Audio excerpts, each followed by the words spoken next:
snowflakes begin falling, and the frost gathers on the window pane. That's when your true love comes a-calling, calling me back to my home. Last week we lost Davy Poland.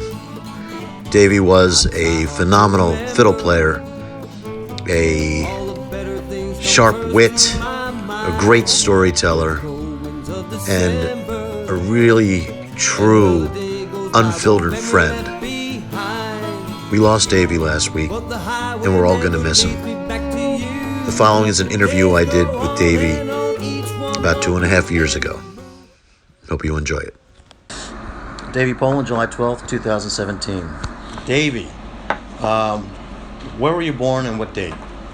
I was born in Middleborough, Massachusetts, at a hospital that no longer exists. And that's in the South Shore area of Massachusetts. They call it anything south of Boston is the South Shore. And we grew up in a little farming community.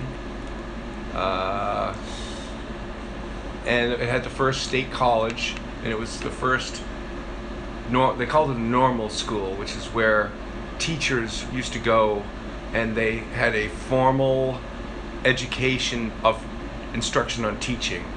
And my grandmother went there. So she was the first female graduate of what has now become University of Massachusetts in Bridgewater, which is actually the town that the farm was on that I grew up in. Okay, and what was the date? 1956. 1956. What would you say is your earliest musical memory? A year and a half old, sitting on my grandfather's lap. I probably have it deep down. He played the fiddle and a guitar, acoustic guitar, but he would always play around us kids at my grandmother's house. But I remember sitting on his lap, and he would hold the violin and do the fingering of the notes, and I would work the bow, and he would tilt the violin to get the different strings and play, and actually, in a very crude way, play fiddle tunes with him that way. And that took all the mystery out of playing the violin for me at such an early age. We're talking a year and a half old. Because looking at the operation of a violin with the bow, it's almost like an octopus. It's like, this is impossible, one might think, especially a lot of the people that I've taught over the years. There's some people that just take to it, and some people just don't. They can either pick like a guitar or a mandolin, but they can't bow, or like me, they can bow, but they can't pick. So that really changed. That started at a year and a half old. Moses Selden Poland, my grandfather. I used to spend most of my time over at my grandfather's house. He was born in 1895, so he had old world values. So he taught me the fiddle, and then of course as time went on, he just taught me the fiddle. But I remember sitting on his lap and doing that. And I also remember sitting on his lap, mainly because there's a picture of it. Probably I'm associating by that photo. But I was sitting on his lap while he was picking this acoustic guitar to me. And I swear I remember that rocking chair, that window that looked out into the backyard, and sitting on his lap. It might not have been that particular time, but it all just comes back to me when I see that picture. What type of music did he play? Oh boy, let's see. He was in the First World War, so everything from Rufus to Docktown Strutter's Ball to fiddle tunes like Soldier's Joy and stuff like that. Dance music. He had an orchestra called Poland's Orchestra. I remember I have this plaque that, not plaque, it's a board that my grandmother varnished one of the flyers to his concerts. It was a barn dance in Maine, and it was 35 cents, and all were welcome. It was called Poland's Orchestra. So that's the kind of music he would play. Just simple music of the time, maybe sort of early jazz stuff too. Okay. Now, what was your very first musical instrument that you had? Well, I had use of his fiddle, but I didn't own it. So they started me with trumpet so that I would learn to read music. So I did that through grade school, and it was nice, and played in the community school bands and what have you, but I was never really into it. I really preferred string instruments Okay. over wind instruments. I even played harmonica for a little while. I loved playing blues, but those were all short-lived. It was the fiddle, really. All right. So you're in the later stage of grammar school, maybe into middle school, maybe in the beginning stages of high school. What kind of music were you listening to? Well, my grandfather we used to listen to Lawrence Welk. We used to listen to Ed Sullivan. Back in he was my musical guide. Then the Beatles come out and everything starts to change. And I said to my grandfather, well, I want an electric guitar, and he about threw a fit. He's like, nah, you don't want that. This is a fad. It's passing. Rock and roll will come and go, that kind of thing. Right. So I never really got to expound my musical, pre and then teenage musical experiences with my grandfather. Plus, then he died in 1970, so that changed everything. So when the Beatles were coming on, Ed Sullivan, was there a lot of anticipation for that night's program to come on? Oh, I'm sure there was. I mean, I don't exactly remember. I just remember, of course, my old sister was a little more into it than I was at the time. But I remember we were watching that, and it was really profound. But that wasn't the first rock and roll. I mean, I would hear it like everyone else. I used to have this little Philco AM radio that I used to listen to quietly with an earplug late at night when I should have been in bed. And I used to listen to WRKO in Boston, AM, Right. and listen to, all kinds of rock and roll, early rock and roll. And then I think when Led Zeppelin came out, the very first album, that's what really freaked me out about rock and roll. But I never went on to be a rock player, with the exception of 14 years of playing with a Grateful Dead band in New Bedford, Mass. And that was called, Pearlie Baker was the name of the band. And their guitar player used to go to Mykonos 2 times a year for 6 weeks, and in the spring and in the fall. So I would sit in and play my plug-in fiddle, not electric, had a pickup, but it was an acoustic violin through an amp. And then they would change the name to Fiddlin' Pearlie, and it was in New Bedford. So I would do that. I did that for like 14 years. So that's the only real, serious rock and roll that I ever really played. All the rest of it was here and there, sitting in with this band or that. Basically, it's just been the Americana, the folk music, the fiddle music from around the world. That's basically the music that I've always played. What was the first time you or the band you were in did a cover that featured a fiddle in it, where you just knocked it out of the park, where you just said to yourself, I nailed that one? I think that was probably in the late 70s, early 80s. The first employment I had was playing in country bands. So I think it was just all the country music that had featured fiddle breaks or music in it. And then I saw how it affected the dancing. There'd be more people on the dance floor dancing. They'd get into it. You can make people do a lot of, you can really work people's emotions with a violin. It's almost like you're the puppet master. Right. If you do it well. I mean, you can play some pretty sad music. You can play some pretty damn happy music. And it's just such an expressive instrument. How many people were asking for you to play The Devil Went Down to Georgia when that came out? I would like to have a nickel for every time I played that. I'd like to have a nickel for every time I played that. So, how did you find yourself in Delaware? Well, let's see. Probably from the fiddle festivals that I used to go to down in Virginia. So I met a bunch of people that I still hang out with and know to this day that live here in Delaware. I met them at the festival.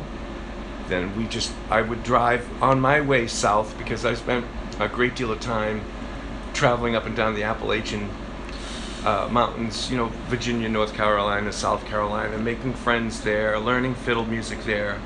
So this was always my stagecoach stop. I would always stop in the Wilmington general area, Newark, and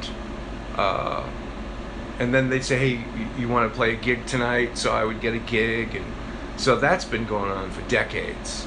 So that's my first real initiation into my gang of friends here in Delaware, was through an off-chance meeting of some really great musicians at these fiddle festivals down in the mountains of Virginia. All right. So many years ago. Yeah. So we're definitely gonna be talking about Galax. Exactly. That would be the one. But who were some of the your grandfather being one obvious one? Who are some of the people that really influenced your playing, or people you really looked up to for their fiddle playing? Well, I have to say Stefan Grappelli, premier. Django and Grappelli, back in the day, my grandfather turned me on to them, and that was the music I used to watch my cartoons. That would be the background music to the cartoon, so it just always made sense to me. And I got to meet Stefan a few times, got to sit and have champagne with him, got to play his violin when I was going to school in Boston, to conservatory, and met him. He came to the Regatta Bar in Boston 2 times a year apart. So I got to meet him, hang out, and he remembered me from the year before. I was so impressed with that. And of course, Vassar Clemens, he became a real good friend over the years. I knew him for 25, 30 years. He was real important. I never got to meet Joe Venuti, but he was real important to me. In my rock and roll fantasies, I went and saw Jean-Luc Ponty a few times, but I kind of grew tired of that plugged-in violin electric sound. It was kind of heartless. It was cold. Didn't have the same feeling as an acoustic violin. Even an acoustic violin with a pickup on it, even through an amp, it still sounds like a violin. Or an electric violin sounds like a synthesizer, maybe. So you feel the same way about like ELO, for example? Yeah, I saw them a few times. I enjoyed them, but it was sort of a passing phase. I mean, I liked a lot of bands. I still like them. I used to listen to Moody Blues and bands like that during high school. And I used to try to play my violin to all kinds of music. I used to turn on the radio and try to play whatever came on. This was country music mostly at the time. And I would try to play that song. You'd have to tune up to it real quick, and then the next song would come on, tune up to it, finally get it tuned up, try to get a piece of that song before it was over. And then you're dealing with different keys, all these songs that you've never tried playing before. Right. And I would do that for hours. So we'd be going from D to A to E flat to B flat. A lot of vocalists singing the flat keys for some reason. So rock and roll was there. Have you ever tried playing violin to another instrument in the song? So in other words, maybe you're actually playing a guitar lick on your violin. Oh, sure. Oh, yeah, definitely. Yeah. I mean, that's all part of learning improvisation, is how comfortable you are with getting around on your fingerboard. Oftentimes, a lot of that gave me some of the ability to improvise. Because, playing the fiddle, basically you're playing preset, very organized, arranged tunes. But then later on, through like Miles Davis jazz like that, or even Jerry Garcia or John McLaughlin, they would take you off on these little improvisational trips. Hell, the first one I ever was influenced by, my grandfather and I used to watch Louis Armstrong, who I consider the original innovator of improvisation. And so over the years, I started to develop my improv, which is basically making up, following the established melody for a while, stating it, and then going off on a journey, musical journey, if you will. And I often think about what's going on in my mind when I'm doing these, because I'm aware of where I'm at and the people that are in front of me. But in my mind, there's all these images coming through my head, and it's sort of like flashcards. It's not like I focus on one person or event while I'm improvising. It's just that how does the thought get from my head to my fingers? What's the process? Because if I overthink it, then I lose what I'm trying to say. It's kind of like just a conversation, but I always have these images in my head, and those images are what I derive my emotion from. So it can be dogs I used to have, it used to be friends that have come and gone, whether they're living or just gone somewhere else, or my young days as a farm boy, or my first car, or women I've known. So these things flash through my head, and the movie, let's call it, changes with the tone and the sentiment of the song. So a lot of it is, there's the singer, and where does the violin come in? So you don't want to step on the song, but you want to take a break. And you don't want your break. I don't want my breaks to be the same ever. I want them to be new every time. And so where do you do that? How do you get to that? If you overthink it, then you're just going to go back. You'll stumble. You'll go back to what you already just know. So I just drift. I drift, and those images come up. And if it's a sad song, it'll be a sad experience that I've had either recently or a long time ago. Sure. Or if it's a lively, but it can be any of those things. But it's part mental imagery that goes with the audio part of it. Is it similar to like during your break, you take off, you go where you go, you just know that you have to be at a certain point at the end. Right. You have to keep your appointments. Right. Basically, you have to So I don't get lost. I don't get lost, but I lose my white-knuckled grasp. There's no need for that, because that keeps you constricted. So I just go with the flow, and it's just only in the past few years I've been trying to analyze what goes on in my head when I'm improvising. Why does the thought? What is the thought? I get the music and the tone going on in my ear. So how does it get from my brain to my fingers and then be fluid like a conversation? But I've noticed that there's mental imagery that goes along with it. And that's how I tap into emotion. Because I think that a violin without emotion is pointless. It's pointless because you can really affect people. You can affect them, make them happy. You can make them cry. It's not my mission to do anything to anybody but make them happy. But some people, there's a time and a place for everything. How long were you playing before you were comfortable enough to improvise as freely with the confidence that you needed to be able to take those images and play to those images as they came? How long did it take me to get there? Yeah.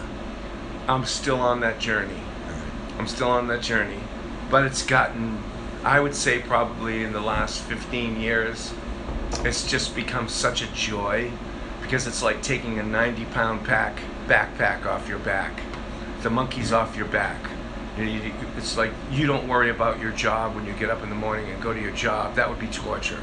Every single time you get up, you're worried, how am I going to do today? What am I going to... So when I go to a gig, I'm concerned that I do my homework and my practicing, but I don't walk in. I walk in there with total delight, like, let's see what's going to happen today, So it's an ongoing process, and I guess the day that it stops being an ongoing process, you start to become not so good of a musician anymore. Tell me about your first professional gig. Ooh, well, let's see. Or even your first non-professional gig. No, I was going to say, I'm not sure if I can remember what exactly that would be, but I can remember I was probably... See, back then, I had trepidation about playing in front of people. But, I can tell you what it was. And I was nervous. It was way back when I was in like 4th grade playing in the junior high school or grade school band.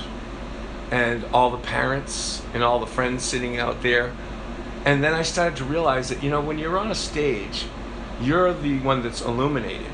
You can see your music, you can see all the brass section, you can see the strings, but the audience is in the dark. Like, you really have to focus on them to see who they are. Like, I could never pick out where my parents were sitting there, which really helped. So that gave me that whole stage fright thing. I think I was pretty much over that by my teens. To me, 25 people to 100 people might as well be 10,000 people. Like, I like playing at big festivals. There's energy there. Right. Nothing to fear, nothing to just do your homework, and be ready. So no, I love it. Doesn't matter how many people, as long as they're listening to me, listening to us, listening to the band, because it's not about me. It's about me when I'm doing my solo, of course, or fiddle. No, it's always about us, is what I mean to say. Sure. Because when the vocalist is singing, I try to lay down a velvet carpet for them. I try to hint and make nuances and it becomes imagery to me, just imagery. It's not planned. There's no formula you can follow. It's just years and years of it becomes instinctive. But I don't like to. The one thing I like now more than ever is storylines in a song. A song with a great story. So it's so important not to step on the story, on the lyrics, because any one of those, who's to say which lyric should be left out or stepped on? The story should be clean. And then so I play underneath that. I like to, like I say, make a velvet carpet so that whoever's singing gets their point across and can be heard. It's real important. I like ensemble playing just as much as anything. Now, when you first had your first band together, first group, or whatever we want to call it, it's probably at that point, it's probably a group before it was a band. Right. At that age, at that Sure. young age. Do you remember anything about that first gig that you were? Well, they were just garage bands. I don't Right. think I think the neighborhood just showed up. Right. So they would come, and it got to be pretty cool. I mean, in the summertime, we would open up the garage door, and we would play. And again, that was not, actually, during that period of time, I don't think I was playing too much violin out in public. I was just doing it with my grandfather mostly. So, but I remember that for a little while, I was in a blues band, and it was just definitely a garage band. But it was so much fun. Right. And that, like, people would actually want to come up and listen to what you were doing was the impetus. That was what made it so interesting to me. Right. And God, that probably was 1968. 1968. All right. So how did you find out about Galax? Well, at the time I was going to music school in Boston. It was called the School of Contemporary Music in Boston, in Brookline. And I met some great musicians there. That's where I met Mark Sandman. Became a really good friend of his. He was in that band Morphine, and earlier Tree to Right. He was just such a great friend. He had a lot to do with me breaking out of my mold. He was the right person with the right ideas at the right time. But it was the question, where was it? Boston was the first school of music that I went to. Yeah. I went to several there. I got some scholarships. And then he's the one that introduced you to Galax? Okay, yes. I got you now. My roommate, who went to that school with me, who later went on to graduate from Harvard for music. He said there's a really great fiddle festival, and he gave me one of the old vinyl albums of that festival, because every year they put out vinyl of the winner's circle, and this must have been like, I don't know, this is the 82nd year now, so this could have been 1948 or something. So he says, yeah, they have it every year, and they're also having this festival this spring called Stompin' 76. So there's your year, 1976. Well, I never got to Stompin' 76, but there was so much hoopla about that for the whole rest of the year that I said, I've got to go to this. So it was 1977, and Stompin' 76 was no longer being held because it was such a party, if you know what I mean. You know, debauchery. It was great, I guess, if you were there. So, but Galax was still going on. So I went to that instead, and he had that album to show me. So that's how I found out about it. But I had all the Tommy Jarrell 45s of fiddle tunes from my grandfather. That wasn't new to me.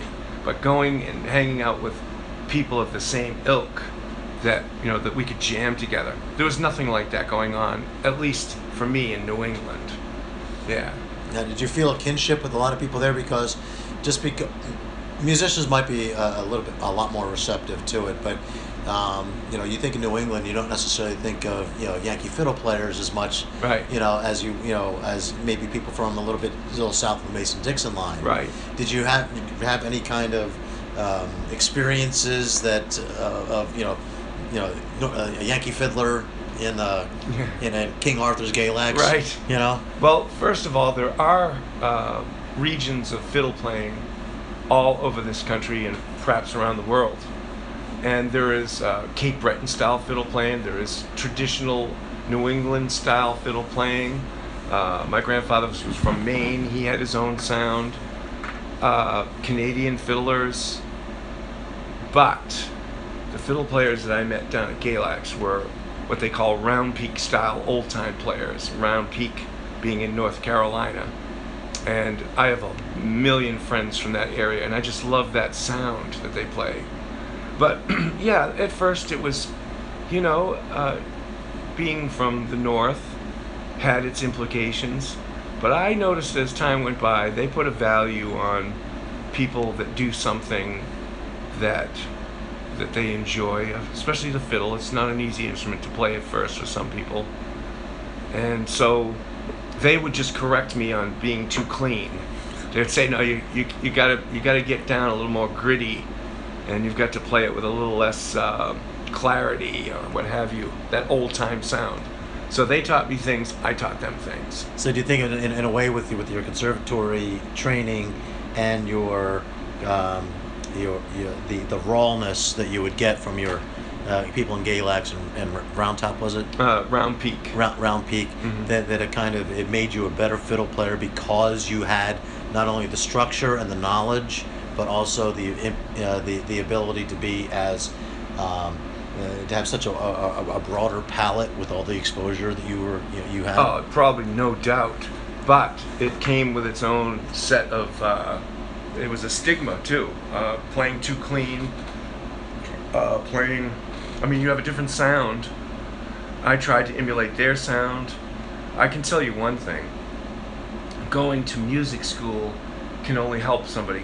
You learn what your scales are in all your keys and how to play, especially an instrument that doesn't have frets.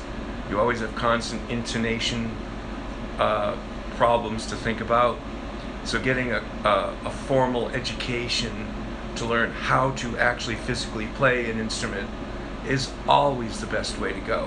Where you go and branch off from there is basically your own preference, maybe your upbringing. But I already learned how to play the fiddle before I went and learned classical violin. I learned classical violin because that was the method to get to where I wanted to go, which probably was swing jazz.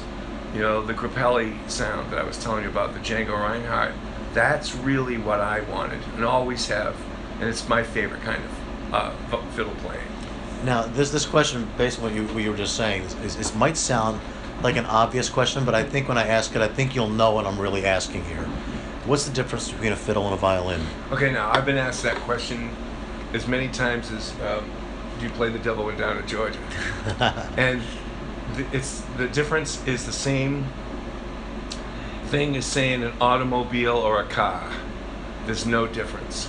Now you could say a violin, you can get technical about how the bridge might be set up so that you don't scuff other strings unintentionally. Some fiddle players flatten their bridges out pretty much, so the crown of the bridge is arched so that they can play double stops, which are meaning 2 strings at a time, or even maybe 3 strings at a time. Okay. So other than that, there's no physical difference. It just becomes more how you play it. Okay. A classical violinist has his sound. A country fiddler has his own sound, and I like them both for different reasons. Yeah. And how many musicians would, over the years? This is not a fair question. I know that coming, right, from outside here. How many musicians would you say that you've played with over the years? Hundreds. Hundreds. Maybe. I mean, this sounds. I don't mean it to sound egotistical, but when you add up the festivals, thousands. Sure. Do I play with all of them again and again? No, of course not. It's like a weeding out process, or you just don't see somebody again for a while. Yeah, I can't even. I mean, that's part of that whole film that runs through your head when you're playing an improvisation, taking your solo. The faces of the people that you've known and seen, and maybe I'll play this certain lick and it'll say, I remember who showed me that and where I was and what car I was driving at the time. Right. Yeah, so it's a lot of people, and they, of course, that's really an important aspect of whatever anyone considers about where I've ended up. It's in large part due to all the people that I've met on the road to playing music that I do is what I do today. Now, what would you say, if you can conjure this up, was the most unusual stage grouping that you've been involved with, either from the music you were playing to the personalities on stage? The strangest one was, I remember during the late 70s and early 80s, I would take just about any gig to, make $50 or whatever. Wasn't much. I remember for a while, I was in a poker band, and we had these ridiculous, we had to wear white slacks and bright red shirts to be in this band, and there was trumpets and the whole, what you'd expect. And, it was okay, but it was just so different than anything that I had done before. So that was probably the strangest music I ever played, was not that, I still play some polkas that are fiddle tunes that are constructed the same way, right, that are really cool.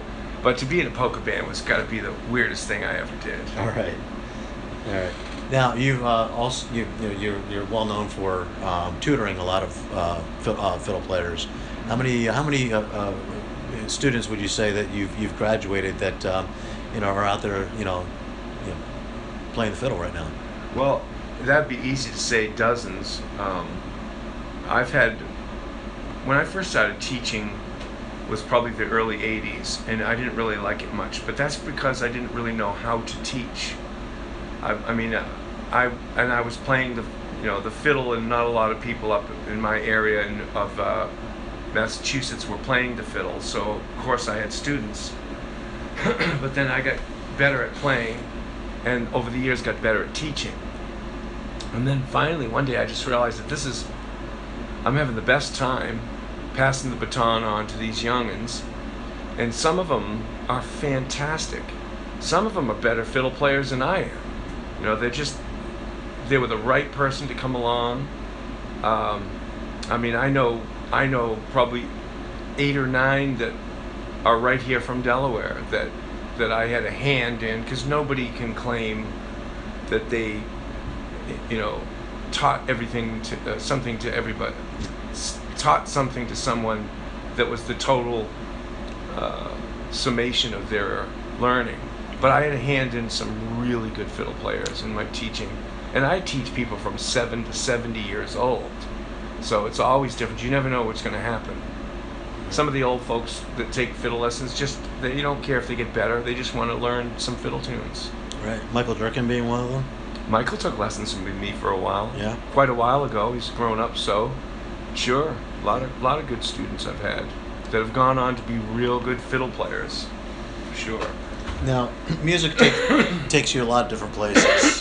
Where has music taken you, as far as around the country, around the world, or anything like that? Well, I guess the only places I haven't been in this country, I think about it too, is Washington State and Oregon and Alaska.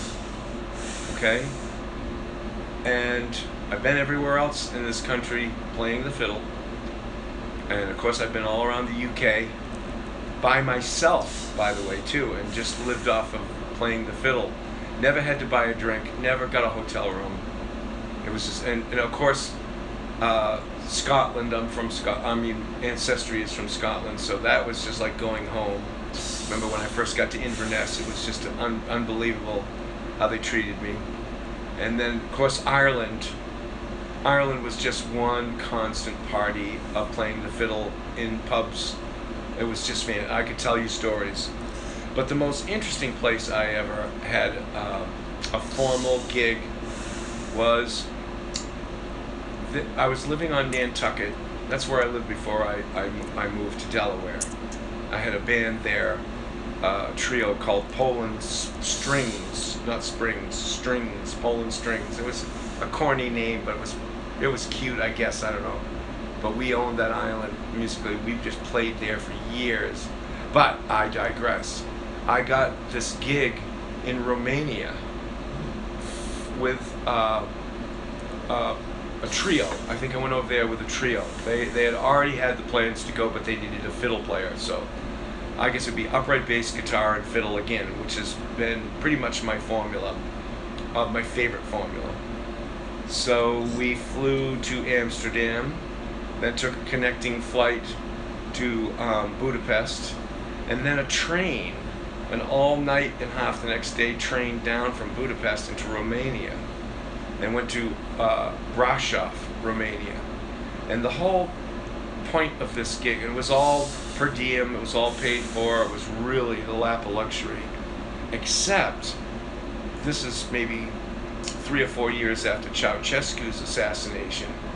They were just climbing out of hard times with Russian rule since the Second World War, probably since the First World War.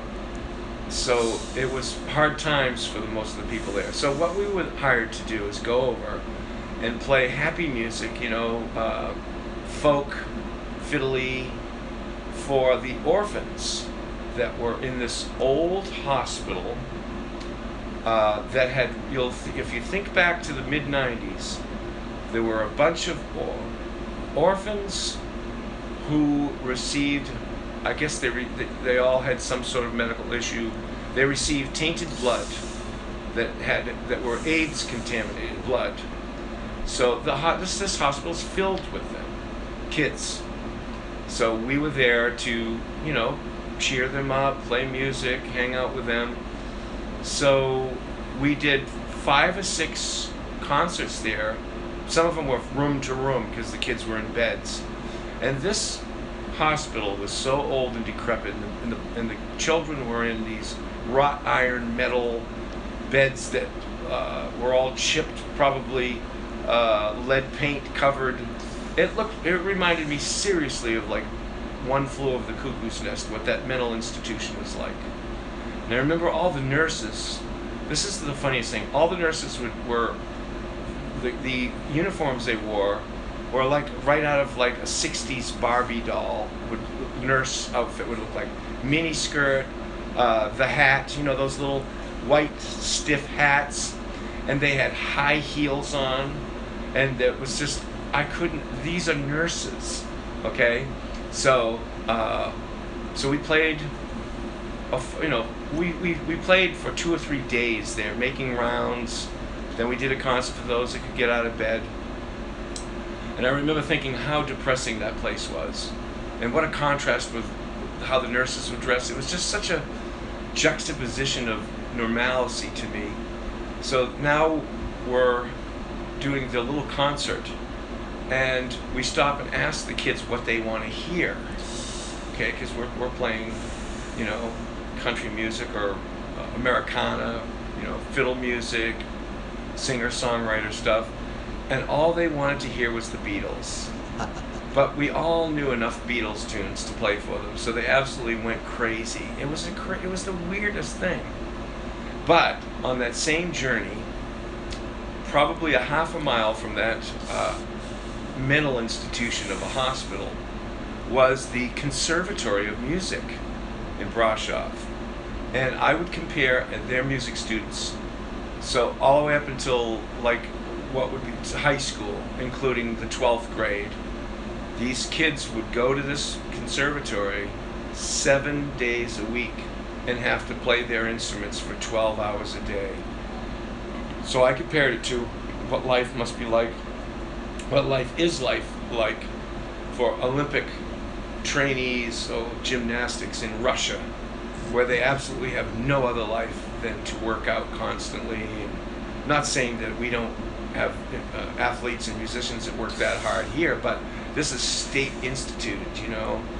So you would go to the school, and I met the most amazing 7-year-old, 9-year-old violinists that I've ever seen before. They were just crazy good.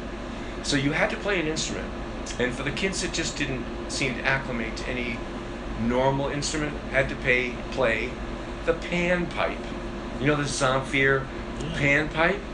Well, so that was the harmonica of Romania. That's what they played. And they were just so unbelievably good at it. And of course, with a panpipe, you have to maneuver it and move it and tilt it in different ways so you can bend the notes, not just go from one reed to the next. You know, the little tubes that look like almost a xylophone or something. But you'd have to bend them. So that's what they all played if they couldn't play anything else. So those students at that conservatory, so we had to do a couple of shows there, and then then we got to sit down, just the three of us, in the auditorium, and we got a concert by the entire school, just sitting there, as they got us lemonades or whatever we wanted. So it's really, that was both the weirdest and most eye-opening and wonderful experience. Because Romania in 1993 or 4, you could live like a king for $20 a day. I mean, taking taxis everywhere, going out to dinner, whatever. It was just, the economy was just so much, and the exchange was just so unfair to them. But, yeah. Right. So, do you have a favorite fiddle? Oh yeah, that's the one I play every day. Okay. And when you see me play at the cafe. But that's my favorite fiddle. That's like my that would be like my midlife crisis. Instead of buying that Corvette, I bought this violin. Got it from Bromberg's. It's such a great violin. It's so expressive. I prefer it over everything.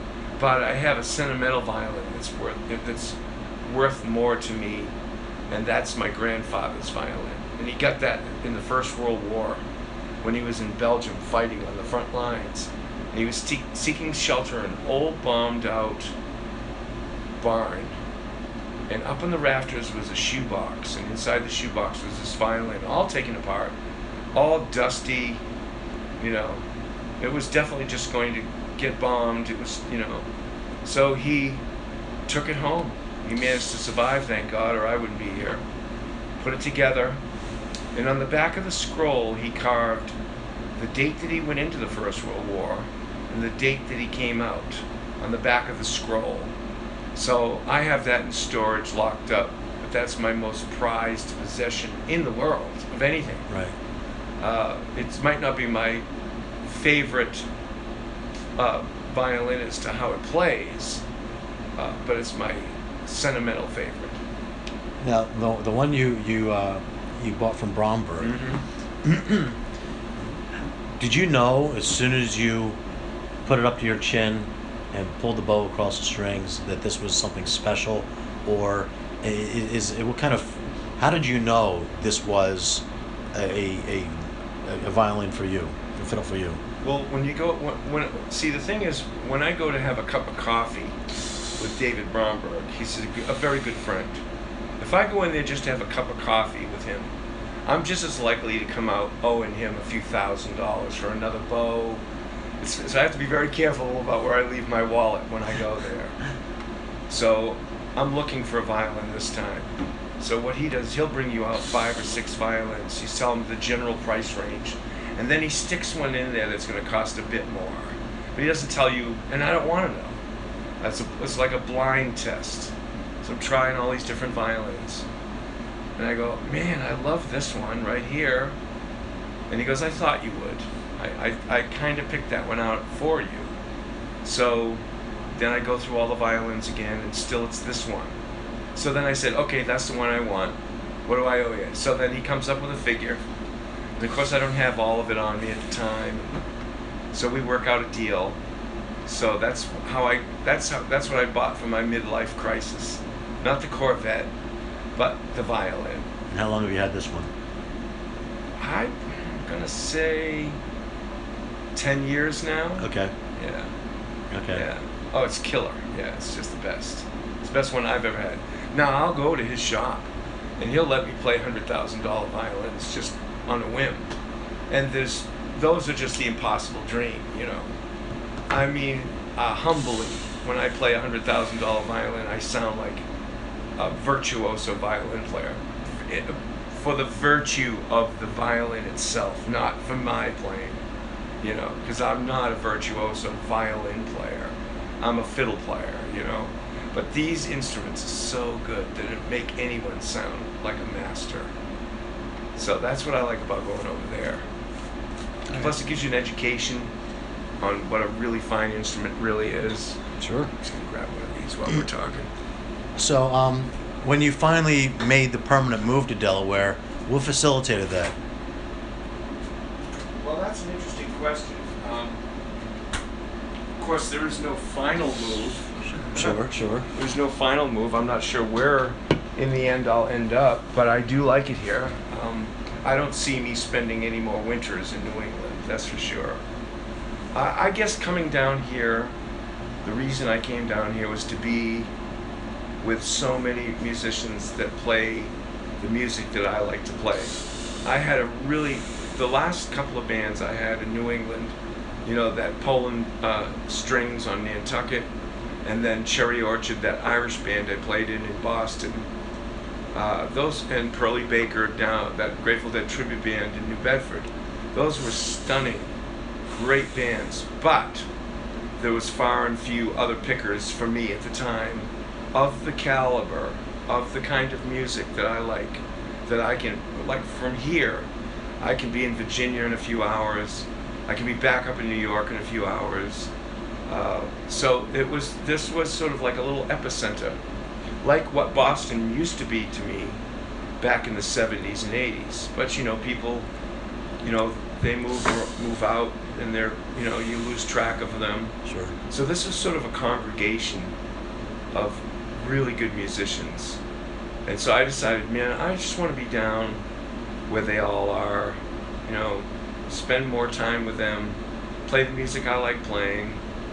Not that I didn't like those other bands, but other than the Irish band, that was 7 nights a week for 2.5 years.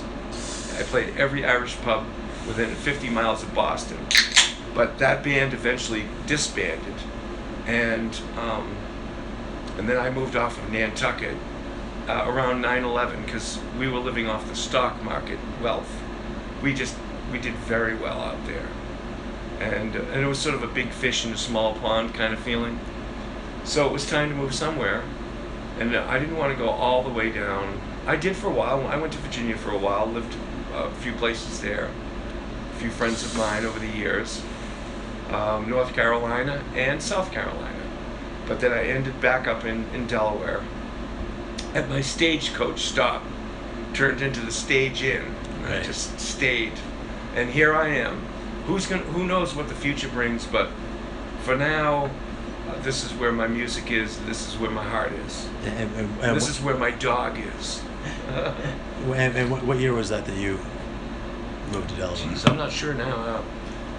I think for real, I mean, with an established mailing address, I'd say 9 years now. Now, who did you know that was already here that you probably knew some folks from Galax? Sure. No, I can tell you the prime players that put me in this area for sure. Now, the particular house I used to stop at, when I say the stagecoach stop, was Bobby Bloomingdale's house. I met Bobby and Michael the same year. I met them both the same year together at Galax. Now, they weren't actually in the same campsite. So I saw Bobby playing, and then I walked around, and I had met Michael earlier that day. And I said, Michael, and I saw him later that evening. I said, Michael, I just saw this bass player. You've got to come see him. Maybe we can get him to play with us tonight. And this is just, this is the first day I met Michael, and the first day I met Bobby. So I go over, and he goes, I know him. He's from Prospect Park or someplace around that area, that they all grew up together. And I think Bobby Bloomingdale had a band, Black Hawk Spring Band. I remember he used to register that name at the festival every year to compete. You have to register a band name. So those were the very first. Then I met Gerard at Galax. So we played many times together on stage there to compete over the years. I used to get letters from Bobby and Michael in the wintertime when I was back up in New England and they were here in Delaware playing their gigs and I was playing mine. So that's probably, no, not probably, that's definitely how I ended up here. If you follow it back, the lineage starts with that night meeting those two guys. I mean, we were kids. We grew up on that park in Virginia. It's called Felts Park, F-E-L-T-S, Felts Park in Galax, Virginia.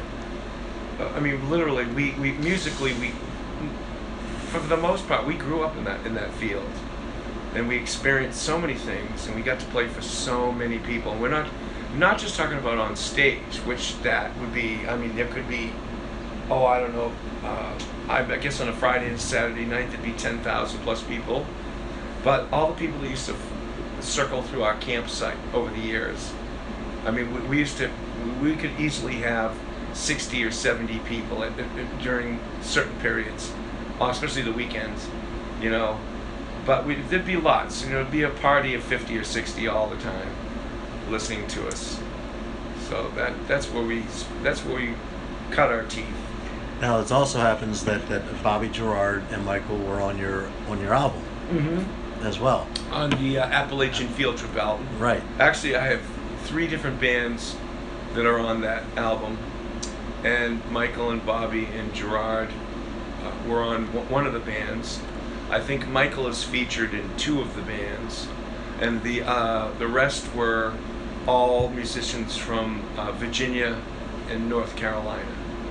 Yeah, because I cut that CD in Charlotte, North Carolina, okay, at the same studio that we later went on to cut the Green Bottle Dog CD at, because we loved the sound that studio got back in, you know, that was a long time ago. That was 2000, I think, something like that. Yeah.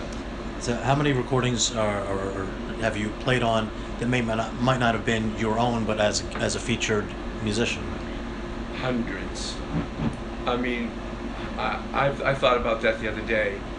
From all the way back during, I can't tell you. I mean, people would just call up and say, singer-songwriters mostly, I need to feature a fiddle on this. So they would send me the song, I'd work it up, we'd go into the studio. And then over the years it got easier and easier.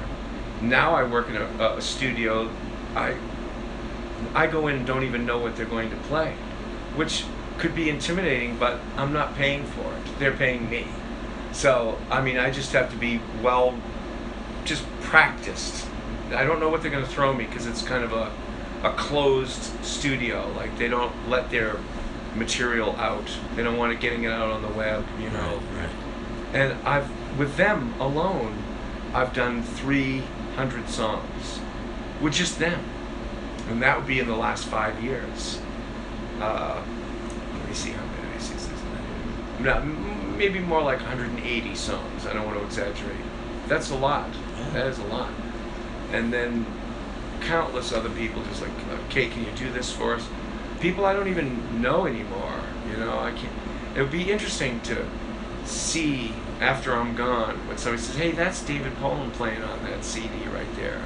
And I would say, sheesh, I forgot all about that.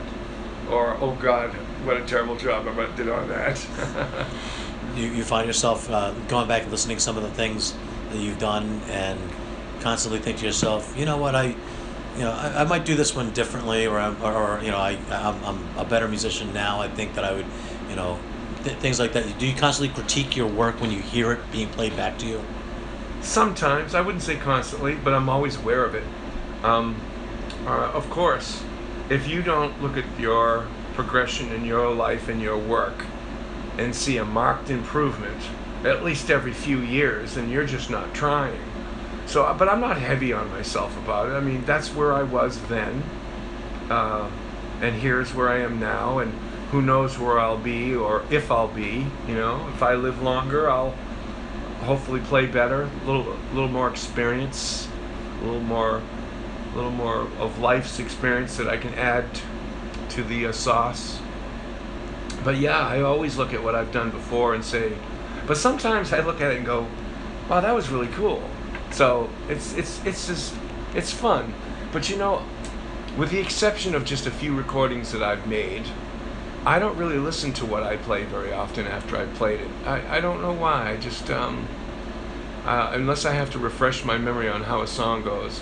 I really like the Appalachian Field Trip CD because the whole concept of it is so different. It has country, it has Celtic, it has bluegrass, it has singer-songwriter. I did that on purpose, and I had 3 different bands for a reason, you know, to give it a different, like a storyline of my life at the time. So I still enjoy listening to that. But sure, I listen to little things here and there, what I could have improved or made better, but all in all, I'm very happy with it. If that was the only recording I ever made, that would be not fine with me, but I wouldn't be embarrassed about it, that's for sure. Now, if you ever had a chance to play a Stradivarius, would you? Of course I would. Okay. Of course I would. But, you know, it's funny, not to split hairs, but I would rather play an Amati, which is just as valuable as a Strat. Now, the difference is a Stradivarius is very brilliant, and what makes them so, well, they're perfectly made, and they're rare, and you know, you add it all up, that's why they're worth so much. But their basic design was for the solo violinist, and this is before electronic amplification, so that they could be heard, the soloist, at the very back of a theater, okay, concert hall. And an Amati, yet almost as brilliant, has a quality of warmth to it that I guess you'd have to listen to it, and that's the warmth of it attracts me more than the brilliance of it. Like, my violins are my women, they're my women, and the brilliant shiny ones don't give me the same, they don't tug on my heart as the warm, round sounding violins do. You know what I mean by that? You know, there's just, and the Amati. So if I could ever, I mean, it's out of the question. I mean, that's a millionaire's game, and that doesn't matter. But yeah, I've played a violin. I don't want to say where, because that's, you know, people don't like to talk about such valuables. But I played a violin that's probably worth $150,000, which is the most expensive violin I ever played. And like I said before, it's just, you know, and I'm saying this, I wouldn't expect anybody else to say it, but it makes me sound like I'm a concert violinist, you know, like there's no stopping me on an instrument like that. So, and the one I have now is very close. I'm very happy, but there's always room for improvement. I'm open to whatever happens. Perhaps I'll get one bequeathed to me at some point. Maybe. So this is my last question, which is, when playing, have you ever surprised yourself? All the time. All the time. Most of the time I surprise myself with my delight at the people that I play with. I'm so proud of the people that I play with. And then how I've managed to integrate into playing as an ensemble, not being Mr. Dave Poland, but being a part of the whole, that you do it so much and so often that you're just your family, you know, you almost complete each other's sentences, and that's something that I'm really proud of. I think that that's what's taken 3/4 of a lifetime to get to. And I'm so glad I'm here, because there was so many years I was thinking, are you ever going to get there? Who are you kidding? How do you expect to raise a family playing the violin? Maybe you should go and become a draftsman, which is what I wanted to originally do when I was in high school. I was kind of good at it, actually. So always had that in the back of my mind. Who are you fooling? Who do you think you're kidding? And so there was this time, surprised myself. Yeah, I'd say in 2 different ways. Almost every week playing with some of my favorite people in the world. There's always many moments where I'm delighted, but then I'm also surprised at what I can withstand. I had a period of time where I wasn't in good health, and I still managed to play the violin, and some of that was important for me to be able to accomplish. Can just get through it. So it's so nice now that I'm feeling good, that I don't have that ball and chain around me. So I get delighted when it's the song we've played hundreds of times, and yet this one's just a little bit different.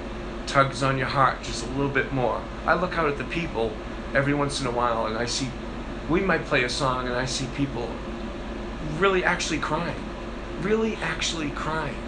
Or then we'll turn it around and play such a buoyant song. We'll see people, toasting each other's with beers and hugging each other and what have you. So yeah, that's what surprises me. That delights me, and that's what's worth getting up every morning. So I lied. I actually have a follow-up to that. All right. Music can be healing when you're out there listening to music and it just touches you in different ways. Music can heal the listener. How, when you're playing, does music heal you, the player? Well, I think it heals me with that same imagery that I was talking about.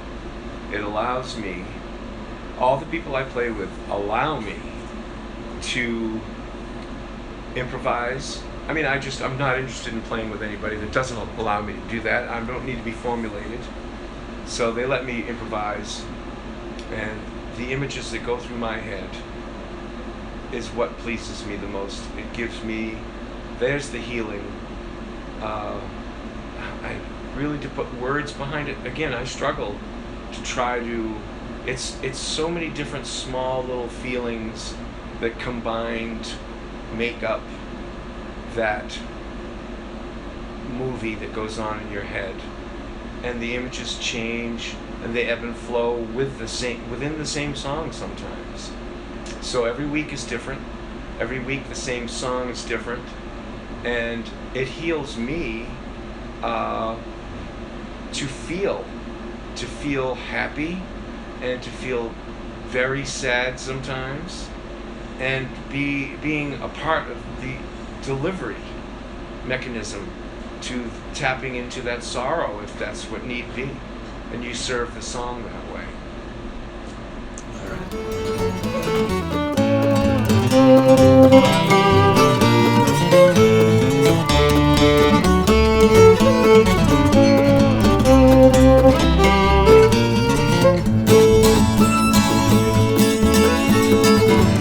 But the highway never leads me back to you.